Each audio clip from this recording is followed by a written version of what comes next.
Oke, mungkin dimulai banyak.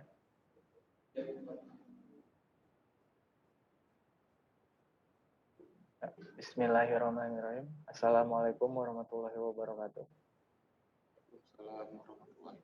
Waalaikumsalam warahmatullahi wabarakatuh.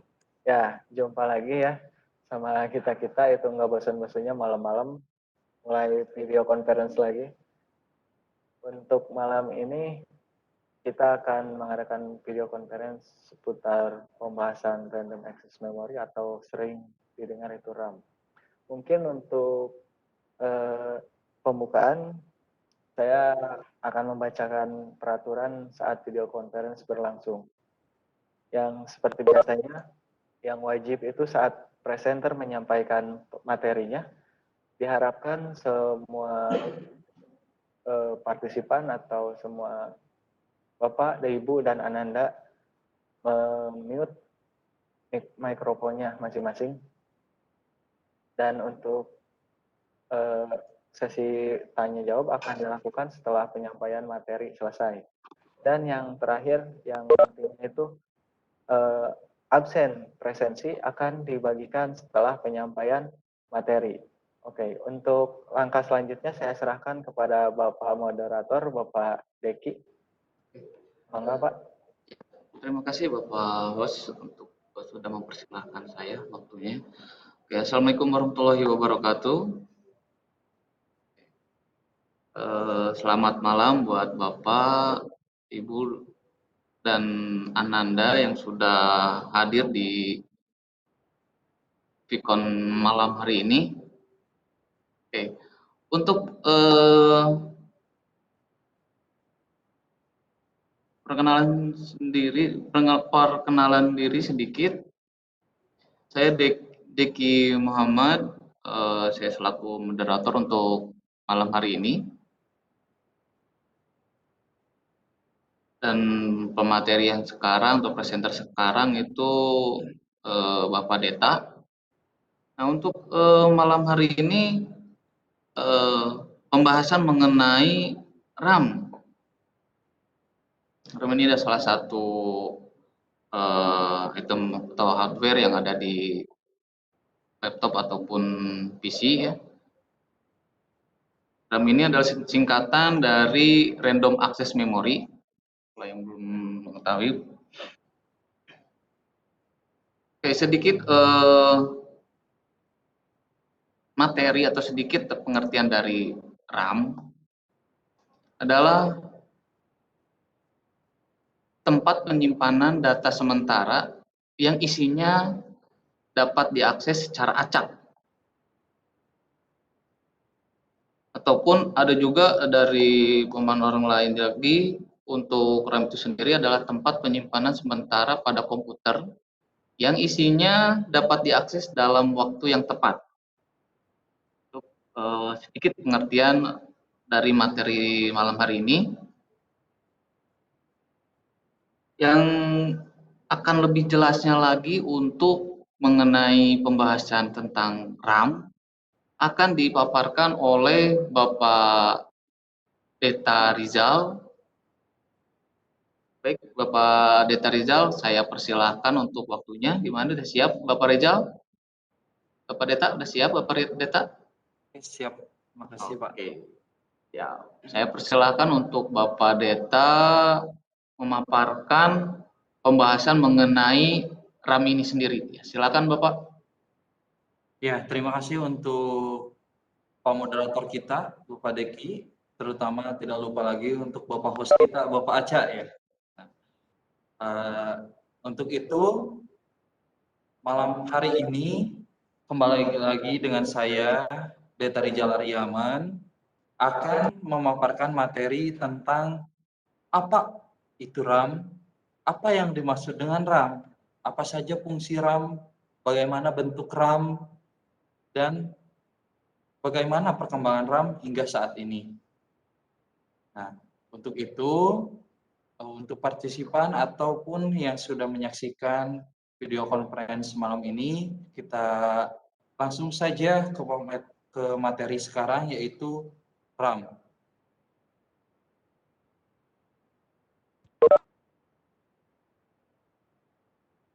Tunggu sebentar.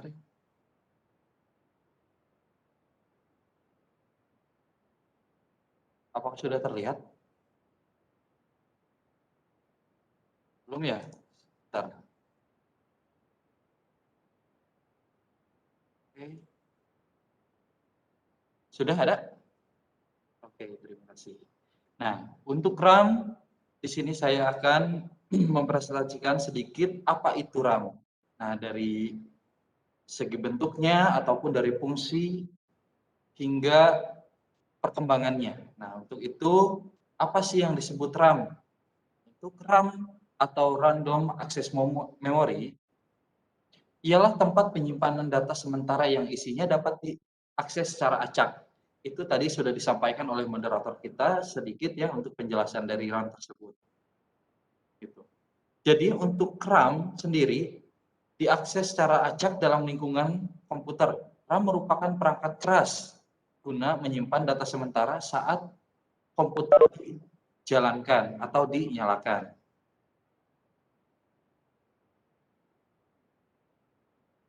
Di sini juga ada fungsi dari RAM, yaitu fungsi umum RAM ialah sebagai berikut. 1. Media yang untuk mempercepat prosesan data pada komputer ataupun laptop. 2. Tempat penyimpanan data sementara pada komputer. Nah, di sini ada 2 fungsi untuk RAM sendiri, yaitu fungsi umum dan fungsi khusus. Untuk fungsi khusus RAM ialah sebagai berikut. 1. Mendukung penggunaan multitasking dalam satu komputer. 2. Sebagai patokan dalam memilih spesifikasi komputer atau laptop. Selain melihat spesifikasi CPU, spesifikasi RAM, juga harus diperhatikan ketika akan membeli komputer. Nah, jadi untuk itu, Bapak Ibu, ketika akan membeli komputer ataupun laptop, harus diperhatikan juga spesifikasi RAM yang tertempel di laptop atau di PC Bapak Ibu yang akan Ibu Bapak beli. Lanjut. Nah, dari bentuk RAM pun sebenarnya banyak jenisnya. Ini saya ambil salah satu contoh dari RAM PC. Nah, ini bentuk dari RAM pada PC secara fisiknya, yaitu seperti rangkaian elektronik semacam chip. Jadi untuk RAM itu sebenarnya ada dua bentuk gitu ya, di mana RAM untuk PC biasanya itu pasti bentuknya itu panjang dan lebar gitu ya. Tapi kalau misalkan untuk PC untuk laptop biasanya lebih kecil. Gimana kapasitas dari bentuk si ininya, dari bentuk si PC ataupun laptopnya.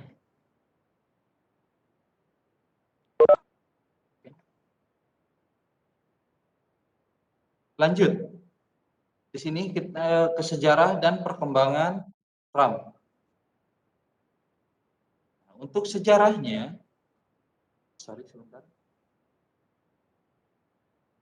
Random Access Memory pertama kali ditemukan oleh Robert Dentner. Setelah itu, Intel memproduksi RAM untuk pertama kalinya pada tahun 1968. Nah, untuk RAM juga ada beberapa yang disebut RAM.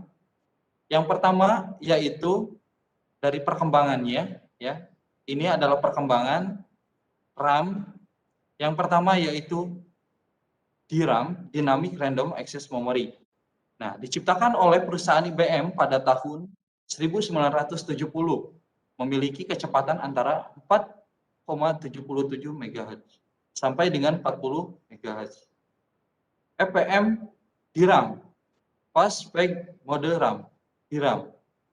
Nah, untuk PPM DRAM ini diciptakan pada tahun 1987, lebih dikenal dengan nama FPM. FPM sendiri memiliki kecepatan antara lain 16 MHz sampai 66 MHz. Ketiga, EDORAM. EDODRAM. Nah, untuk EDODRAM, Extended Data Output Dynamic Random Access Memory. Munculnya EDODRAM untuk menyempurnakan jenis memori sebelumnya, yaitu FPM, DRAM, lalu EDORAM sendiri digunakan oleh komputer dengan prosesor Intel 486 dan juga Intel Pentium generasi pertama saat sendiri, walaupun tidak pernah merasakan kemampuan dari jenis memori ini. Lalu SDRAM. Nah, untuk SDRAM yaitu Synchronous Dynamic RAM. Diciptakan pada tahun 1996 dan 1997. Muncullah SDRAM PC66, berarti RAM ini memiliki kecepatan 66 MHz, kemudian muncul lagi SDRAM PC100. Nah, jadi perkembangannya itu terus-menerus ada gitu ya. Jadi dari munculnya tadi SDRAM PC66 dan muncul lagi SDRAM PC100 yang digunakan untuk komputer Pentium 2 pada tahun 1099. Nah, untuk 196 dan 97 itu munculnya SDRAM PC66. Untuk SDRAM PC100 pada tahun 1909. Nah, diluncurkan ke pasaran SDRAM ditingkatkan menjadi PC150. Nah, jadi ada 3 perkembangan yaitu yang dimunculkan dari SDRAM. Yang pertama SDRAM PC66, lalu SDRAM PC100, dan terakhir PC150. Nah, untuk itu lanjut ke RDRAM atau disebut dengan rambus DRAM. Sering disebut juga dengan DRDRAM atau juga rambus memori, merupakan jenis RAM yang memiliki kecepatan antara lain memiliki kecepatan sangat tinggi pada masa itu. RAM jenis ini bisa mengalirkan data hingga 1 GB, cukup jauh apabila dibandingkan dengan SDRAM. Namun menurut sumber yang pernah saya baca gitu ya, rambus RAM akhirnya menghilang dari pasaran dikarenakan harganya yang terlampau tinggi. Jadi untuk RDRAM ini harganya itu sangat tinggi. Jadi untuk RDRAM ini dihapus karena harganya yang terlampau tinggi. Lalu muncullah DDR2 SDRAM. Nah, untuk DDR2 SDRAM atau yang disebut Double Data Rate Synchronous RAM, ini diciptakan pada tahun 1909 2 perusahaan yang saling bersaing, yaitu perusahaan AMD dan Intel. Meningkatkan kecepatan clock prosesornya masing-masing. Dan ini berimbas kepada kebutuhan RAM yang mengimbangi kemampuan prosesor. Jadi untuk DDR2 itu diciptakan juga RAM tipe DDR1. Nah, muncul. Jadi sebelum DDR2 muncul juga DDR1 umumnya untuk prosesor Pentium 3 sampai dengan Pentium 4. Lanjut ke DDR3 SDRAM. Nah, untuk DDR SDRAM pada pertengahan tahun 2007. Jadi untuk DDR3 SDRAM itu diciptakan pada tahun 2007. muncul kembali jenis RAM terbaru, yaitu disebut DDR3. SD RAM membutuhkan daya hanya 1,5 volt saja, kemampuan yang lebih baik, begitu juga lebih irit dayanya dibanding dari DDR2. Namun harganya pada waktu itu cukup tinggi, membuat RAM ini belum dilirik orang lain. Jadi untuk DDR3 penggunanya itu sangatlah minim dikarenakan harganya itu terlalu tinggi untuk dijual di pasaran. Nah, jadi untuk itu lebih murah dibandingkan dengan DDR2. Dibandingkan dengan DDR2. Nah, untuk selanjutnya adalah DDR4. DDR4 SDRAM. DDR4 SDRAM, RAM yang dirilis pada tahun 2014. Ya, masih muda gitu ya. 2014. Namun ternyata baru bisa digunakan pada tahun 2015. Jadi untuk pembuatannya sudah dari tahun 2014 untuk DDR4 ini. Hanya digunakan pada tahun 2015. Nah, DDR4 SDRAM ini merupakan RAM tipe paling baru saat ini. Untuk harganya sendiri masih belum bisa dijangkau untuk kalangan biasa, apalagi RAM ini masih diperuntukkan untuk prosesor kelas atas miliknya Intel. Jadi untuk DDR4 SDRAM biasanya digunakan di prosesor Core i3 ataupun misalkan sekarang sudah muncul ada Core i7. Jadi untuk DDR4 ini biasanya bisa digunakan di prosesor yang lebih terbaru. Lanjut ke SODIMM, Small Outline Dual Inline Memory Module. Nah, untuk ini paling terbaru gitu ya. Karena Sodium Smile itu merupakan jenis memori yang digunakan pada perangkat notebook. Bentuk fisiknya kira-kira setengah dari DDR. Jadi lebih kecil gitu ya untuk ini. Karena di sini juga small outline gitu. Jadi untuk ini DDR SODIMM ini sangat menghemat ruang yang tentunya sangat berharga pada perangkat mobile seperti notebook ataupun laptop. Perkembangan generasi SODIMM biasanya sejalan dengan perkembangan RAM untuk komputer desktop. Ketika DDR3 SDRAM diluncurkan di pasaran, DDR3 SODIMM juga ikut diluncurkan. Modul tersebut menggunakan slot yang memiliki 204 pin. Nah, mungkin itu dari perkembangan dari RAM, dari pertama DRAM sampai SODIMM.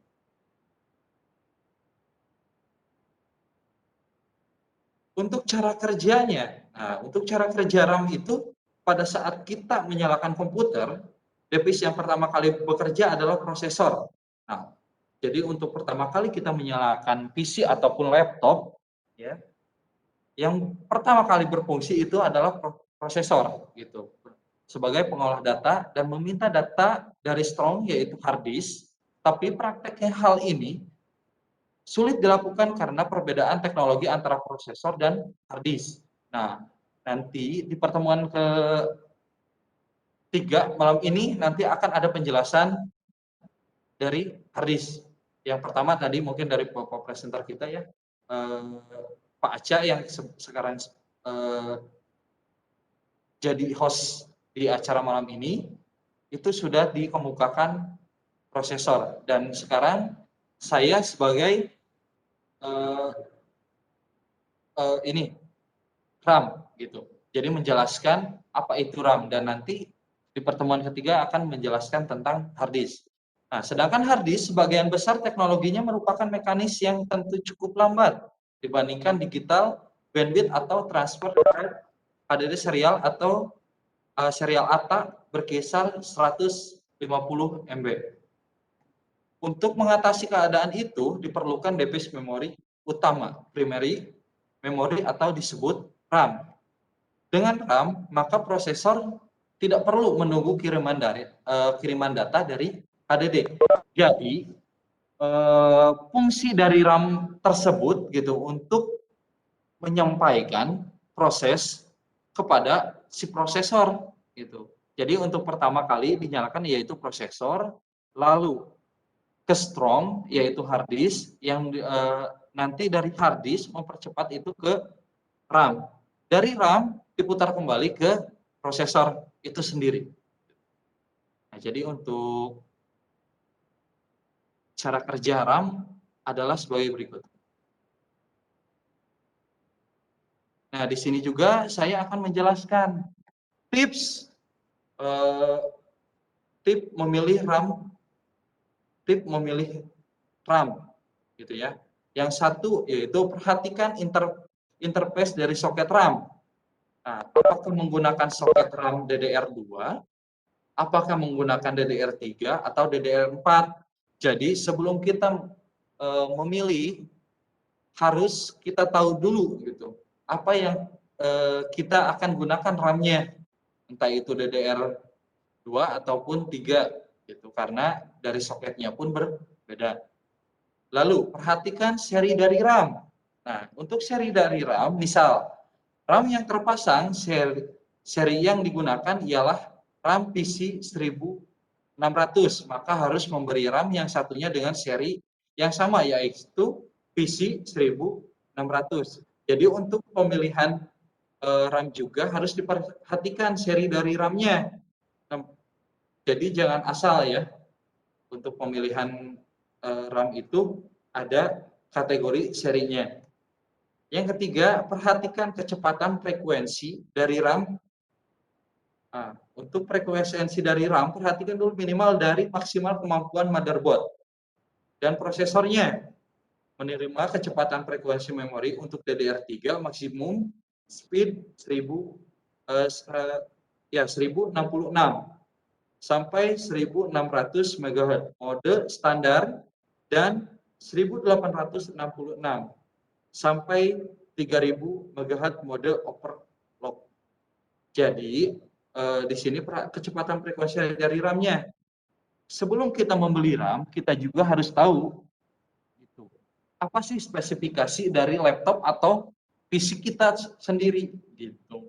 Ya. Jadi jangan asal ketika kita membeli RAM, ternyata prosesor yang kita gunakan tidak seimbang dengan apa yang kita beli, RAM yang kita beli gitu. Jadi harus memperhatikan dari frekuensi dari RAM-nya tersebut.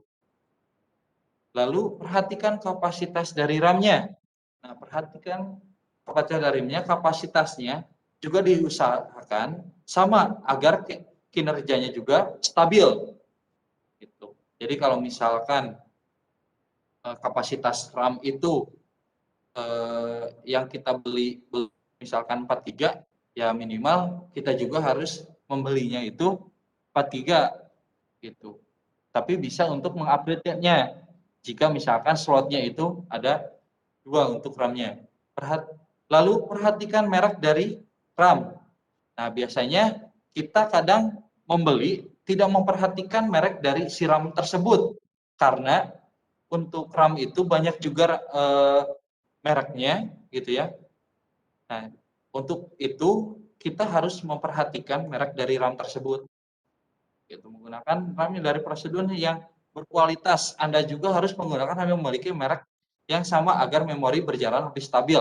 Contohnya, waktu itu saya beli RAM dan ternyata RAM di online gitu ya, saya belinya di online dan ternyata ketika saya beli itu, ketika sampai ternyata RAM-nya mereknya itu berbeda. Jadi ketika ditambahkan si RAM-nya itu, PC ataupun laptop saya tidak berjalan dengan stabil karena mereknya itu berbeda. Lalu yang ke berapa ya? Keenam. Nah, untuk perhatikan kemampuan dari prosesor. Nah, seperti yang tadi saya sudah paparkan, ketika frekuensi dan prosesornya itu tidak diperhatikan dalam kemampuannya, itu juga bisa berakibat si RAM itu tidak akan berfungsi dengan stabil. Gitu. Nah, untuk dari prosesor biasanya terdapat keterangan mengenai kemampuan maksimal prosesor menerima kapasitas dan kecepatan RAM. Lalu perhatikan tegangan dari RAM. Nah, untuk tegangan dari RAM ada beberapa motherboard terutama motherboard laptop tidak bisa membaca dua buah RAM yang memiliki tegangannya yang berbeda. Apalagi laptop RAM yang berbeda, tegangan dapat menyebabkan tidak bisa booting. Jadi, untuk poin terakhir, tegangannya juga harus diperhatikan gitu. Jadi ketika kita memakai dua RAM dengan RAM yang berbeda atau tegangannya yang berbeda, itu pasti akan bermasalah. Gitu. Bisa jadi ketika booting si RAM itu tidak menyala. Gitu. Mungkin oke. Itu pembahasan dari RAM. Ya. Semoga pemaparan hari ini, ya, yang saya paparkan hari ini masuk ke para hadirin yang sudah hadir di sini, ya. Sebentar.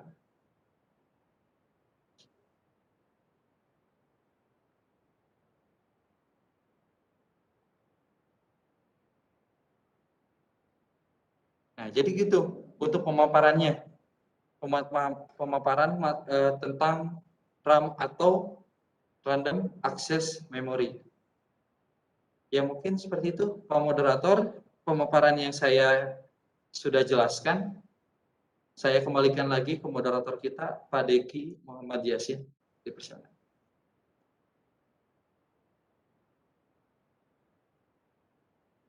Di-unmute dulu, Pak. Di-unmute dulu, Pak. Sorry, kebiasaan. Oke, terima kasih untuk Bapak pemateri sudah memaparkan pembahasannya secara lengkap ya. Dari mulai pengertian, fungsi, jenis-jenis, dan tipsnya juga. Bagus juga tipsnya. Oke, untuk sekarang saya buka sesi pertanyaan. Barangkali ada Bapak, Ibu, dan Ananda yang sedang mengikuti video conference malam ini. Oke, Bapak pemateri, ini ada pertanyaan dari Bapak Bagus Riswardana. Tadi dikatakan bahwa kompatibilitas RAM yang digunakan tergantung dari merek yang digunakan. Nah, bagaimana kita mengetahui merek RAM yang terpasang di laptop kita? Sementara laptop kita masih ada segel ataupun garansi, sehingga tidak bisa kita bongkar karena jika dibongkar casingnya akan merusak garansi. Nah itu gimana tuh Pak? Itu memang salah satu kendalanya karena kalau udah disegel agak bingung juga tuh Pak. Gimana? Apa akan langsung menjawab?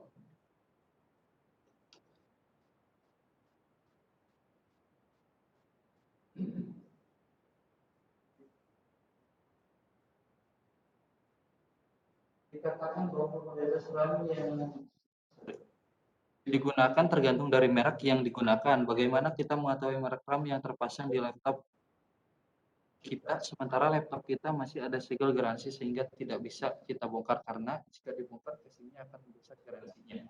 Nah, terima kasih untuk Bapak Bagus sudah menanyakan ini. Nah, untuk itu sebelumnya kita ada beberapa cara untuk melihat spesifikasi dari RAM atau mereknya gitu. Yang pertama,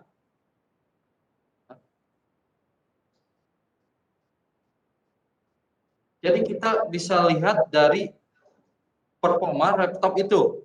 Gitu misalkan kita masuk ke menu setting dari laptop tersebut, lalu kita lihat di menu performance space gitu. Dari operasi sistem nanti di situ kita bisa melihat kapasitas dari RAM, terus RAM itu kapasitas RAM itu berapa, lalu apa yang digunakan RAM itu, misalkan DDR3 ataupun DDR4, dan mereknya juga ada di sini, bisa kita lihat nanti.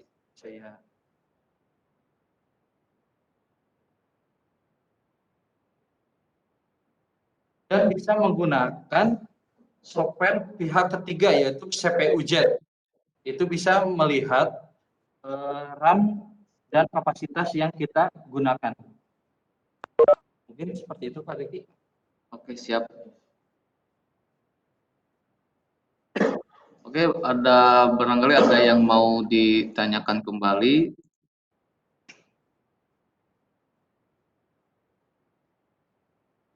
Ya, sekarang ada yang mau bertanya dari Ananda Muhammad Lutfi Hakim.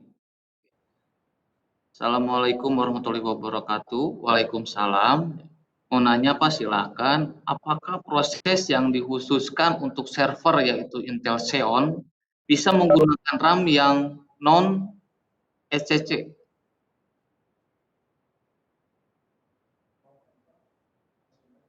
Oke, boleh, silakan Pak.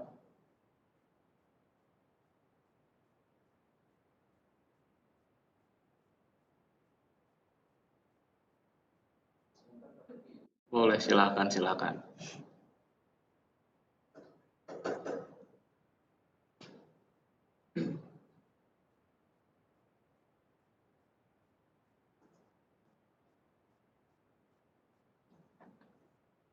Silakan Bapak untuk mencari. Apa mau dilempar Bapak? Mungkin sebentar ya. Untuk ini coba bisa ada yang bantu dari host atau moderator kita ya. Ya, mungkin saya bantu sedikit ya, karena bukan di luar, masih di dalam pembahasan, cuman karena ini pembahasannya sangat luas gitu, maka saya akan bantu. SCC yang dalam artian error correcting. Jadi maksudnya dari SCC itu, si RAM-nya bisa mendeteksi kerusakan atau permasalahan yang dialami oleh sebuah RAM. Nah, pertanyaannya itu prosesor yang dikhususkan untuk server yaitu Intel Xeon bisa menggunakan RAM yang non SSD. Nah, jadi pertanyaannya itu RAM yang tidak punya pendeteksi kerusakan bisa dipakai di PC server yang menggunakan prosesor Xeon. Jawabannya bisa, dengan syarat microcode yang dipakai di dalam BIOS si mainboard server tersebut sudah diupdate. Mungkin itu jawabannya, Pak. Begitu untuk Ananda Muhammad Lutfi sudah dibantu jawab oleh Bapak host kita. Kita buka karena waktu sudah jam 7:30, kita buka pertanyaan satu kali lagi. Oke. Ada satu lagi Pak dari Bapak Bagus Riswardana. Selain ciri fisik, apakah perbedaan lainnya antara RAM yang digunakan pada handphone dengan RAM yang digunakan pada PC atau laptop? Nah, silakan Bapak. Terima kasih untuk Pak Bagus ya. Nah, untuk itu ya, kalau dari fungsi sebenarnya itu, udah terdengar ya? Ada ya? Nah, dari fungsi CPC ataupun handphone sebenarnya itu fungsinya itu sama untuk RAM sendiri. Cuman untuk RAM di HP biasanya menggunakan LPDDR3. Pada dasarnya adalah RAM DDR3 yang beroperasi pada tegangan yang lebih rendah, gitu, beroperasi pada 1,5 volt, sementara LPDDR3 beroperasi pada tegangan 1,35 volt. Jadi untuk LPDDR3 dirancang untuk perangkat yang menggunakan baterai seperti HP, laptop, atau tablet. Oleh karena itu, LPDDR menggunakan tenaga yang lebih rendah. Baterai perangkat elektronik akan bertahan lebih lama daripada jika menggunakan DDR3. Jadi untuk eh, sharing fisiknya itu mungkin berbeda, hanya fungsinya itu sama dan hanya dari tegangannya gitu, dari tegangan si RAM tersebut. Mungkin itu jawaban saya. Siap. Bagus ya.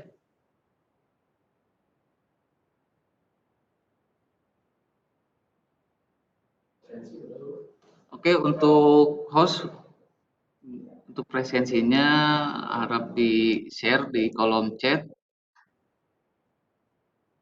Ya, siap Pak. Terima kasih sudah mengingatkan. Saya menunggu waktu sebentar lagi. Oke.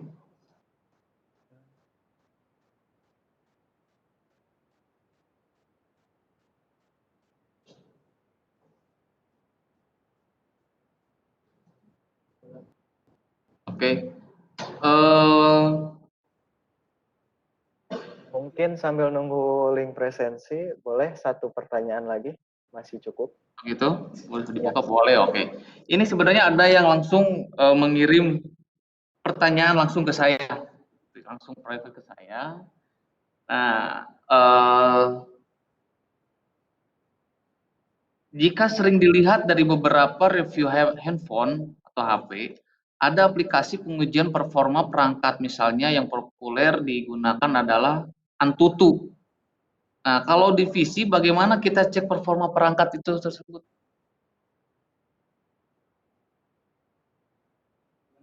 Ada pertanyaan nih dari Ibu Resi nih yang bertanya. Saya minta tolong untuk dibacakan pertanyaannya. Saya akan disimpulkan besar.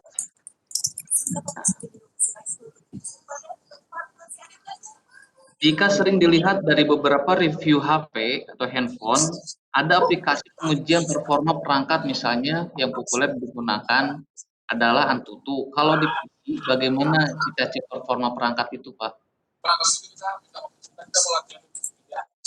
Oke. Untuk Bapak Willy, mohon untuk mematikan mikrofonnya. Ya, terima kasih untuk Bapak Willy sudah mematikan. Sudah hadir juga Bapak Willy. Ya, untuk kalau di handphone itu Antutu. Kalau di PC pakai perangkat apa untuk mengecek performa RAM itu sendiri?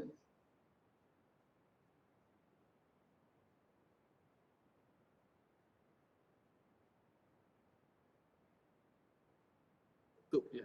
Bentar.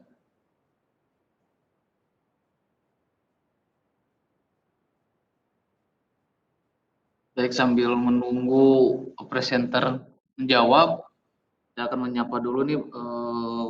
Ada Bapak Iman, selamat malam Bapak Iman Rohimat. Selamat bergabung Pak. Ada juga Bapak Nur Yaman, selamat bergabung. Pak Bagus juga selamat bergabung. Ada Pak Willy Yanwar, selamat bergabung Pak. Terus ada juga Bapak Agus Sudrajat, makasih sudah gabung. Dan para ananda-ananda yang sudah menyempatkan waktunya untuk menonton video conference kami di sini.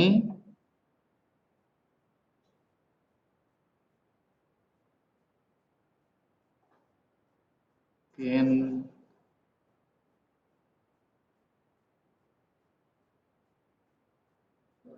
iya, silakan Bapak, silakan. Oke, untuk Ibu, Bapak beserta Ananda untuk mengisi presensi absensi untuk Vicon malam hari ini sudah ada di kolom chat. Silakan sambil menunggu bisa langsung untuk mengisi kehadirannya.